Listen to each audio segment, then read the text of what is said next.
โอเคพี่น้องมื้อนี้ก็สิมาอัปเดตการเดินทางของเฮามื้อนี้ก็แม่นนั่งรถไฟฟ้าเนาะคนเดียวโลกโจกพี่น้องจะฮู้สินั่งเป็นหรือบ่นั่งจากลาดพร้าวไปลงหลัก4เนาะพี่น้องถ้าบ่ได้อยู่ใกล้ๆเบาเคก็สามารถนั่งตามเบาเคได้เลยเนาะ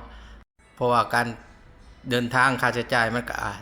จะสูงเนาะถ้าเฮานั่งแท็กซี่เฮานั่งรถไฟจะดีกว่าเนาะถ้าไปนั่งเป็นก็นั่งตามเบาเคเฮาก็ป้อนบัตรหลังจากเฮาลงจากรถมีแล้วมาลงสถานีหลัก4เรียบร้อยเนาะพี่น้องหลังจากนี้เฮาก็จะขึ้นสะพานข้ามไปที่ไอทีสแควร์อันนี้คือเป็นทางกลับบ้านของเฮาเนาะ